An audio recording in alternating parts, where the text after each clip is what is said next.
Hi guys, welcome back to the channel. Jag here. If you are new, it is currently 7:41 a.m. It is Tuesday, April 29th, and we are basically at my parents' house right now, and I'm going to just be heading into work.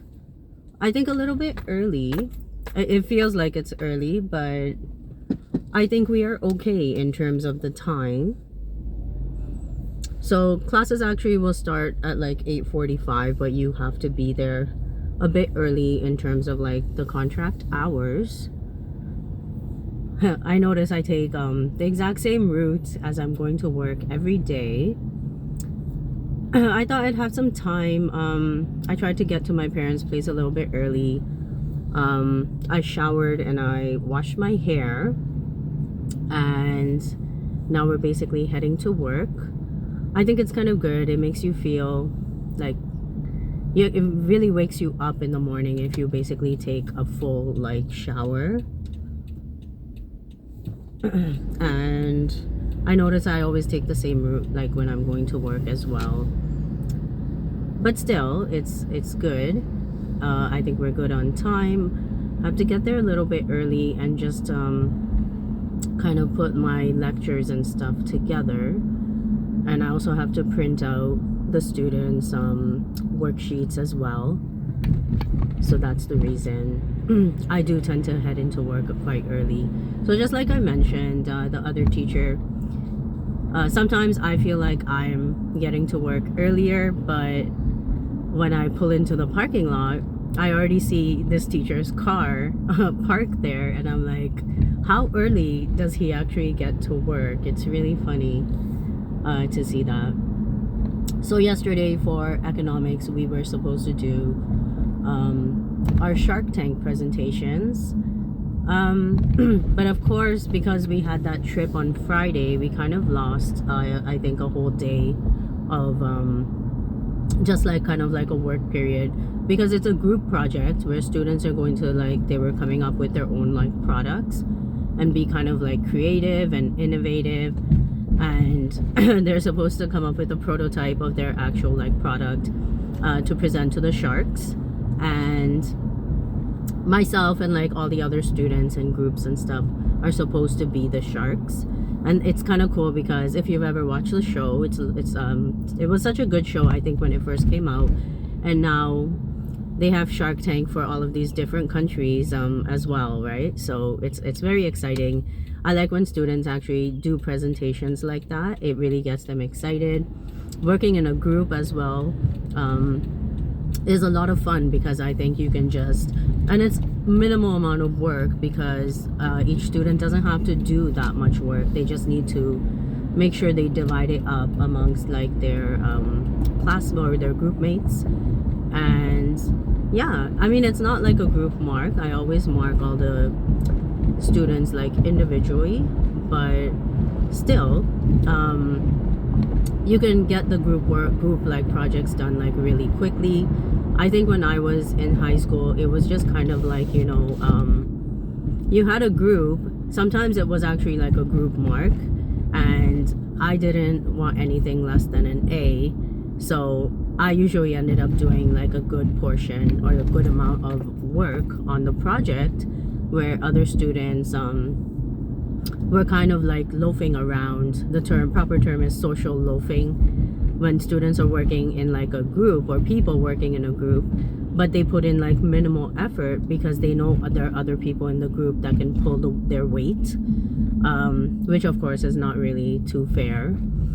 Yeah, but so I basically gave my grade 12 economics class I think an extra day, so they can actually yesterday was kind of like also like just like a work period, not the whole period, like half the period maybe, so they can actually consult with their group mates and decide on their products, the price points, and kind of like put the entire project together. So I thought that was actually really good, very effective. And I like the way, I know some students won't complete like some of the classwork, like the worksheets and stuff.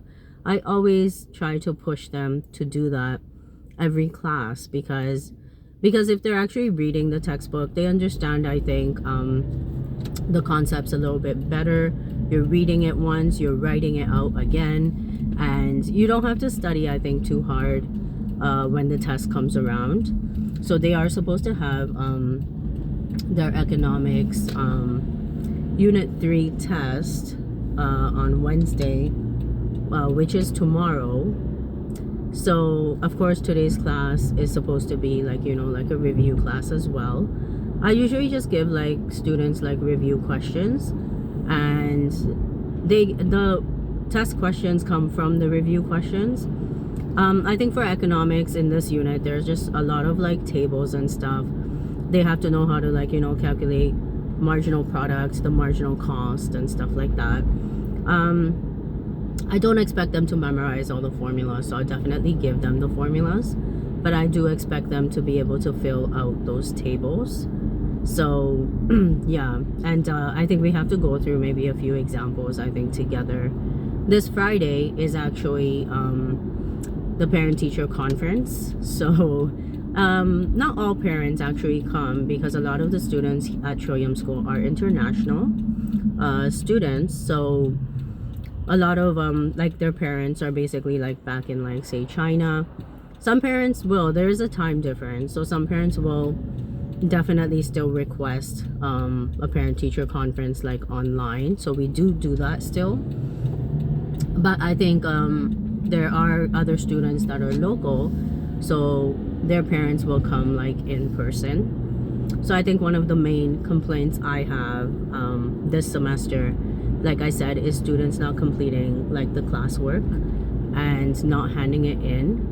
And it is an assessment for learning, so I do expect students to be handing in like their classwork and like worksheets like every class. I'm trying to encourage that, just like I mentioned. For grade 12 chemistry, I was actually thinking of including like I mentioned, we did something like a comic strip assignment last semester. I know I made them do one for chemistry 11, and then also for grade 12 functions, like I mentioned before.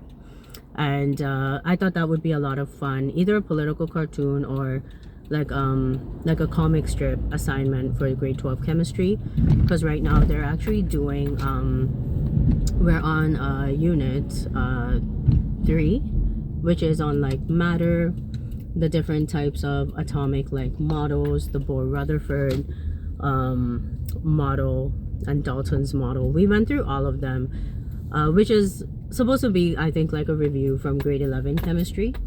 But then we also started going through like Hund's rule and the Aufbau principle, drawing orbital like diagrams and electron configurations, which is also like really fun, I think, in terms of like students are having a lot of fun. I think they understand the concepts like really well. So I thought maybe we could do a comic strip assignment for that. So we're gonna see. And I think they have a lot of fun doing assignments like this. And you have to remember, as a teacher, you definitely do want to, like, you know, make the courses a little bit fun. But I do always remind the grade 11s and 12s that, you know, when you get to university, not all the courses you're taking are going to be fun. You have to make sure that you can actually sit down and, like, you know, attend the lectures and like study on your own. I think it's just very important. I think because a lot of the students are international, they don't seem to understand that. So I think they find like a lot of like the courses boring, such as like maybe history and like geography, the other courses that the other teacher teaches as well. And he always tells me about the complaints that the students have. So hopefully that's something I think that they grow out of, especially the grade 12s. I think the grade 12s are really good this year. I haven't heard like really any complaints. When I tell them to do some work, I know they just like get right at it and like, you know, get it done. So I'm really happy about that. So I've just arrived here at Trillium School. I'm in the parking lot now. So I noticed that the other teacher's car is not here. It is currently 7:51 a.m. So I think I beat him here. He's probably on his way, because even I think yesterday too, I came into the parking lot. He wasn't here yet, but as soon as I was like, I got here first, like 2 minutes later, um, his car came into the parking lot. So it was actually pretty funny. Yeah. So like I mentioned though, he's going to be leaving after this semester, which is a little bit sad, I think. It was really fun, like, it's fun talking to him, and like he's very down to earth. Definitely Maple Leafs fan, just like I am. And the Maple Leafs are, as you know, in the playoffs. On the weekend, we actually lost the game to the Senators. There's another game tonight, so very exciting. Make sure everyone's tuning in. I think we just need to win this one game so we can move on to the next round. So that is quite exciting. I think everyone's going to be heading out to Maple Leaf Square later in the evening. I was just listening to the news, and I think the weather's not going to be the greatest. It might rain between maybe 5 to 7 p.m. is what they're predicting. If you don't know, I actually listen to 680 News very religiously. I always have it on when I'm going to work and like I'm going home from work. So that's why I kind of know all of the updates in terms of like the weather. Yesterday we did have it was election day in Canada, so myself and my husband, we went to vote. I mentioned I had to reschedule one of my tutors on call, like online classes. But hopefully, I know the student's not free on Wednesday, so I'll have to do her class on maybe Thursday and Friday this week. So I hope that works out well. I don't like students missing like any of their classes, but yesterday I got off of work kind of late, and there was a lot of traffic when I was going home, and I really did want to get out and vote. Please make sure you do always vote. Definitely, you're just one person, but your vote definitely counts. If you are eligible to vote, you should always go out and do that, as encouraged, not just in Canada, in the US as well. This It's basically politics that's going to be affecting you in the future if it's not affecting you right now. I think there are a lot of issues and stuff people are a little bit concerned about as well right now, especially in terms of the economy not doing so well. I believe the liberals are going to be coming back into power, but I think they're still waiting for some of the tallying of the votes in some of the ridings, so I'm not sure yet. In Ajax, I think the liberals took the seat there. Yeah, but that's basically what was up. So I think I'm going to head in now, and like I said, I have to just print out, put the lectures together kind of, and just print out their worksheets and get everything organized before the students start arriving. It's really good because I actually already have all the slides and stuff for the economics grade 12 class from the previous teacher, and I also kind of just add like my own information and stuff to the slides. I think it's very effective. Each section is not that long, so it doesn't take too long to go through the lecture. But like I mentioned, today's supposed to be kind of like a review period. So I think I'm just going to open up some review slides and have students do some review questions in class. I'm actually thinking maybe I might push their unit test to Thursday so they have more time to maybe like study. However, we do have to move on to the next unit. So maybe tomorrow's class we'll just like go to the next unit, do one lecture, and then just do like a review for the test. Feels like this week is going by pretty fast. I think because Friday is the parent-teacher conference, so students aren't going to be coming to class anyways. So yeah, I think that's it. So I'm going to end the vlog here and head on inside, and I will catch up with you later. Bye.